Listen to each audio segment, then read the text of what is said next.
Welcome to my Fiendsmith Control deck profile. I use this list to get top 10 rated on Ladder.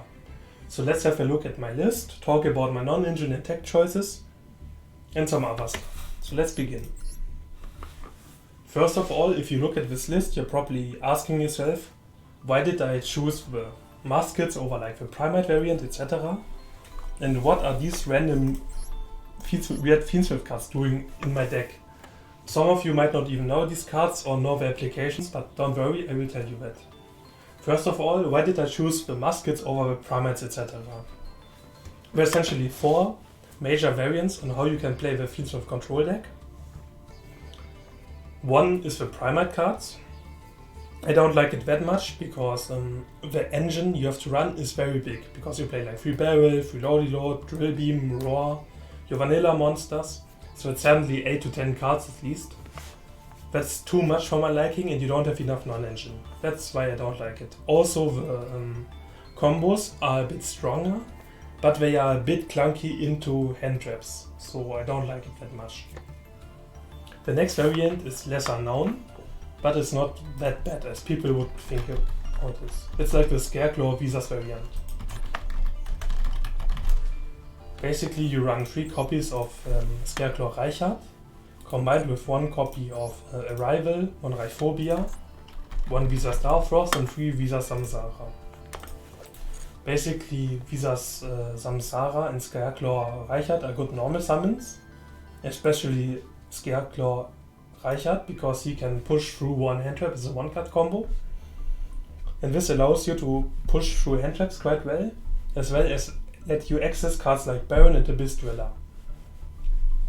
Which is like pretty great, but the downside is that you also have to play a bigger engine like the Primates, and you have to also invest a lot of extra deck space into cards like Baron, Dweller, Bubblehead, Vicious Astrolaut, etc.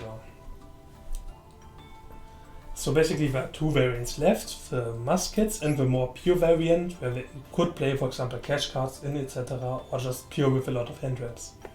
I've chosen the magical muskets to have more engine pushes.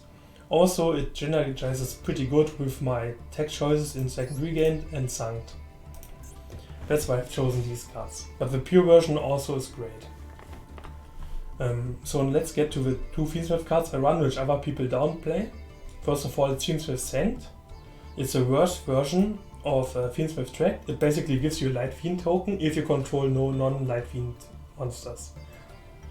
This is okay, it's not the greatest card ever, but the main reason I play this is because if I start with Engraver and Truct, I usually start with Truct, and if my Truct gets ashed, I can still do my full combo by having 1 Sanct in my deck.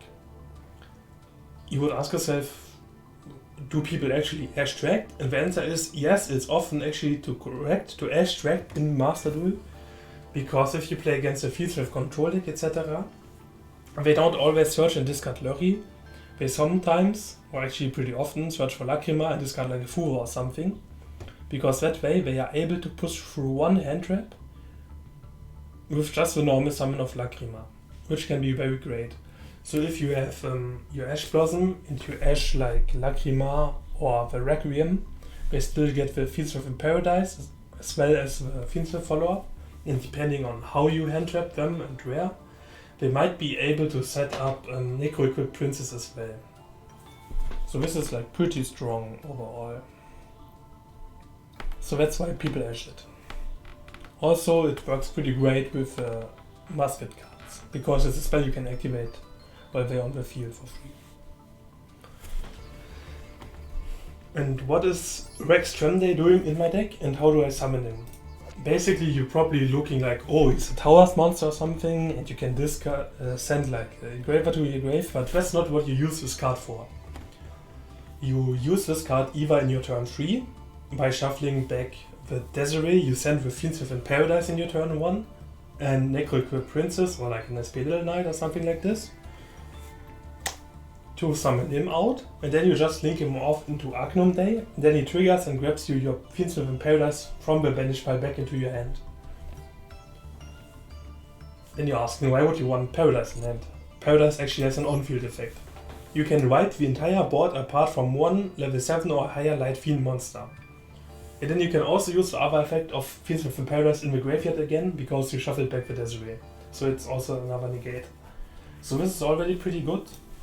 Also, it comes up if you get Bystialed or nipped in your turn and you have Paradise in graveyard. You can send Desiree or Extremity in your graveyard and fuse into the other one with sequence. And then you are able to set up Fiendsmith in Paradise on field against your opponent after you got hand trapped, which can be very relevant in a lot of matches. So that's why I think this card is very underrated, basically mandatory, and if you don't play it, you are definitely behind. This is also just very great in grind game. You definitely should play this card if you can.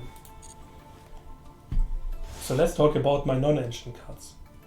First of all, I played 3 Phantasmae, which is very uncommon, and people are probably asking themselves why I do it. Basically, if we look at what the top decks are which are being played in high ladder and tournaments, it's Snake Eye, Blue Eyes, Fiendsmith versions, and Mermail. Against Mermail, Phantasmae is horrible, but against the other decks, the card is pretty brilliant. Especially against Primate decks. Usually they set up a link monster very early on, so this fixes your hand and establishes you a body for free. This is very great for control decks with a lot of non-engine. It also synergizes really well with Ball Break, for example.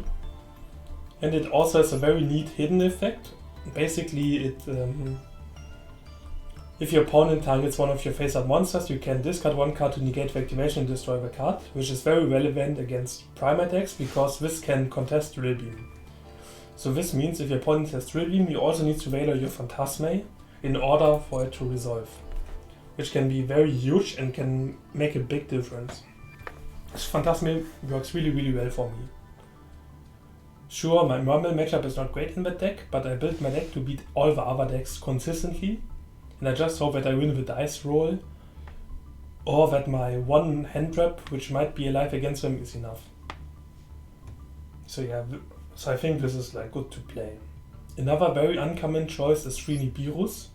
People in Master Duel really hate 3 Nibiru's, but I think it's good, especially in a deck like this, which has a lot of cards which synergize really well with Nibiru, the Primal Being.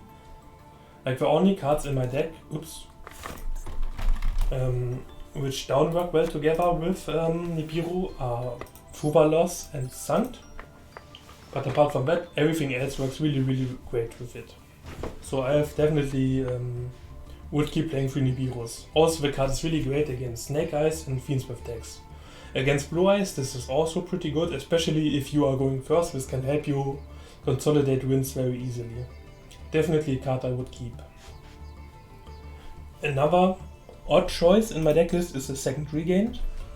The reason for that is that Ghost Ogre is very popular in the current meta, and people use the Ghost Ogre to destroy your brand Regained, which can come up in grind games.